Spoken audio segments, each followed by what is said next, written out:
Hi అందరికీ, welcome back to our channel. ఈరోజు video ఏంటంటే ఫిష్ కర్రీ. సండే రోజు మా ఇంట్లో స్పెషల్ అయితే ఫిష్ కర్రీ చేసుకున్నాం. అక్కడైతే ఫిష్ తీసుకుందాం అని చెప్పేసి మార్కెట్కి అయితే వచ్చినాం. లైవ్ ఫిష్ అయితే తీసుకున్నాం. అండ్ ఇక్కడైతే ఫిష్ని అయితే కట్ చేసుకున్న ముక్కల్లోకి సాల్ట్ బాగా వేసి బాగా వాష్ చేసుకోవాలి. 3-4 టైమ్స్ వాష్ చేసుకొని పక్క పెట్టుకోవాలి.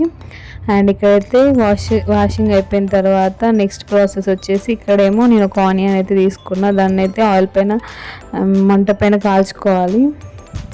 అండ్ కాల్చుకొని దాన్ని ముక్కలుగా కట్ చేసుకొని మిక్సీ వేసుకోవాలి. అండ్ మిక్సీ వేసుకొని పక్క పెట్టుకోవాలి.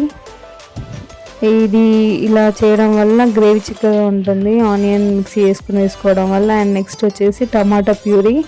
టమాటాను కూడా కట్ చేసుకొని ముక్కలుగా కట్ చేసుకొని మిక్సీ పెట్టుకోవాలి. ఇక్కడైతే నేనైతే చింతపండు రసంలో కారం కలిపి ముందే పెట్టుకున్నా. ఇక్కడైతే టమాటా ప్యూరీ అండ్ ఆనియన్స్ కట్ చేసుకున్న ఆనియన్స్ అండ్ మిక్సీ వేసుకున్న ఆనియన్స్ ఇక్కడైతే ప్యాన్లో పెట్టి 3 స్పూన్స్ ఆఫ్ ఆయిల్ అయితే వేసుకున్నా.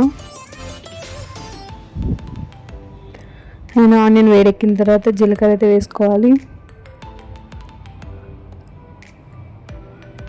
నెక్స్ట్ వచ్చేసి మనం మిక్సీ వేసుకున్న ఆనియన్ ఏదైతే ఉందో అది కూడా యాడ్ చేసుకోవాలి. అండ్ కట్ చేసుకున్న ఆనియన్స్ కూడా వేసుకొని బ్రౌన్ కలర్ వచ్చేంత వరకు బాగా ఫ్రై చేసుకోవాలి. నెక్స్ట్ వచ్చేసి పసుపు అయితే వేసుకున్నాం. పసుపు కూడా బాగా మిక్స్ అయ్యేలా కలుపుకున్న తర్వాత నెక్స్ట్ వచ్చేసి అల్లం వెల్లుల్లి పేస్ట్ అయితే వేసుకోవాలి. అల్లం వెల్లుల్లి పేస్ట్ కూడా పచ్చివాసన పోయేంత వరకు ఆయిల్లో డీప్ ఫ్రై చేసుకోవాలి. అండ్ ఇక్కడైతే నెక్స్ట్ వచ్చేసి అల్లం వెల్లుల్లి పేస్ట్ కొంచెం ఆయిల్లో ఫ్రై అయిన తర్వాత మనం ముందుగా ప్యూరీ చేసుకున్నాం కదా, టమాటా ప్యూరీ, అదైతే ఇప్పుడు నెక్స్ట్ అయితే యాడ్ చేసుకోవాలి. టమాటా ప్యూరీ యాడ్ చేసుకొని బాగా మిక్స్ చేసుకోవాలి. ఇది కూడా టమాటా కూడా పచ్చివాసన పోయేంత వరకు అలానే ఫ్రై చేసుకోవాలి ఆయిల్లో. అండ్ చేసుకున్న తర్వాత నెక్స్ట్ వచ్చేసి మనం ముందుగా చింతపండు రసంలో కారం ముందే కలిపి పెట్టుకోవాలి. అలా కలిపి పెట్టుకున్న చింతపండు రసాన్ని అయితే ఇప్పుడు ఇందులో వేసుకోవాలి.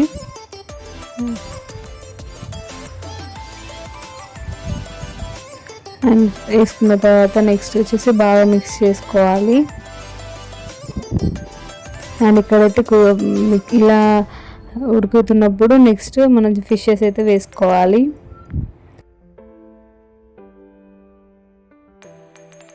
ఇప్పుడైతే ఫిషెస్ అయితే యాడ్ చేస్తున్నాం.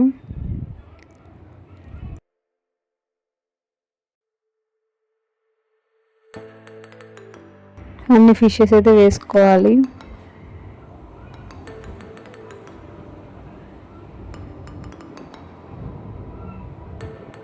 ఇలా ఒక 5-10 మినిట్స్ లో ఫ్లేమ్లో ఉడకనివ్వాలి. బాగా అన్ని ముక్కలు వేసుకున్న తర్వాత లో ఫ్లేమ్ మీద ఉడకనిచ్చిన తర్వాత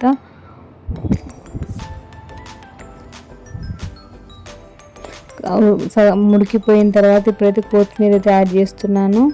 ఇందులో అయితే కొంచెం లైట్గా కొబ్బరి కూడా యాడ్ చేస్తాను, అవి కొంచెం స్కిప్ అయింది అది. అండ్ ఇక్కడ వచ్చేసి కొత్తిమీర యాడ్ చేసిన తర్వాత నెక్స్ట్ గరం మసాలా ఫిష్ మసాలా ఉంటుంది కదా, అది కూడా యాడ్ చేసుకోవాలి. అండ్ ఫైనల్గా ఫిష్ కర్రీ అయితే రెడీ అయిపోయింది. చాలా అంటే చాలా టేస్టీగా ఉంది. దీంట్లోకి ఫిష్ మసాలా అయితే నా ప్రీవియస్ వీడియోలో ఉంటుంది, చూడండి. ఇక్కడైతే అన్నం అయితే వడ్డించుకుంటున్నా తినడానికి. అండ్ ఇక్కడైతే ఫిష్ అయితే వేసుకుంటున్నాను. అండ్ ఫిష్ కర్రీ అయితే చాలా టేస్టీగా ఉంది, చాలా బాగా కుదిరింది. మీరు కూడా ఇదే స్టైల్లో ట్రై చేయండి, మీకు తప్పకుండా నచ్చుతుంది. అండ్ ట్రై చేసి మాకు కామెంట్ అయితే చేయండి. ఈ వీడియో నచ్చినట్లయితే like, share and subscribe. And ఈ వీడియో అయితే ఎండింగ్ వరకు చూసినందుకు thank you for watching. And ఇక్కడైతే నేనైతే ట్రై చేస్తున్నాను, నాకైతే చాలా బాగా నచ్చింది.